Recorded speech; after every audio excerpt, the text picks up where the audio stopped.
Jam ভাই, মানে এদিকের ফিরে আর একটা মানুষের ব্যবসা বাণিজ্য সেটা হইতেছে কুশের ব্যবসা।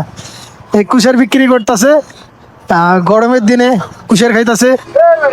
মানে আপনার বলতে গেলে অনেক হাস্যকর একটা জিনিস।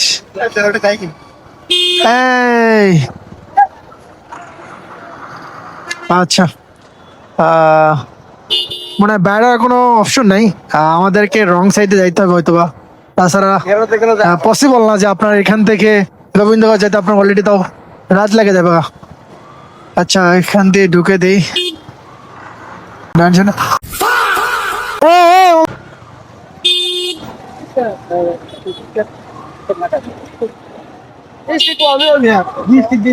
ও এমন করে গে?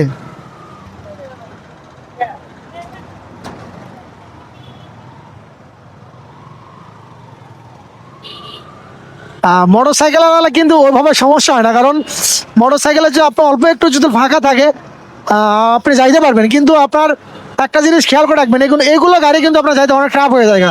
4 চাকার যেগুলো গাড়ি আছে ভাই, এগুলো যাওয়া অনেক কষ্ট হয়ে যায়। কারণ মোটর সাইকেলে চলাফেরা করতে গেলে আপনার এদিক দিয়ে সুযোগ সুবিধা আছে। এই যে আপনার 1 হাত জায়গা হলে আপনি বের হইতে পারবেন, কিন্তু আপনি কিন্তু এই যে বাস, প্রাইভেট কার, ট্রাক, এগুলোতে আপনি বের হইতে পারবেন না। কিন্তু একটা কথা মাথায় রাখবেন, অলরেডি আমরা কিন্তু ফাঁড়ি থানাতে, ফাঁড়ি থানার কাছাকাছি। গোবিন্দগঞ্জ পর্যন্ত আপনার এই পর্যন্ত জ্যাম লাগিয়ে থাকবে ভাই। জ্যাম লাগে আসছে সেটা আমরা দেখেও আইছি, কিন্তু আমি ভুল ভবিষ্যতে এখান থেকে ঢুকে পড়ছি, কিছু করার নাই। আর যে হারে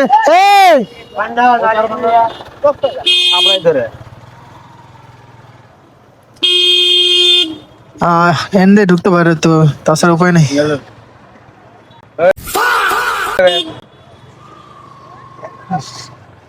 আরো জ্যাম, এন্ডে ঢোকেন, এন্ডে ঢোকেন। আমাদের এখান দিয়ে যাইতে হবে, তাছাড়া কোনো উপায় নাই। মানে আমাদের ভিডিও বড় মিটার না, এটা হইতেছে আমাদের যদি ওখান থেকে যদি যাই আপনার অনেক লেট হয়ে যাবে। দরকার নেই, আমরা হচ্ছে এই দিক দিয়ে যাই, এটাই বেটার হবে।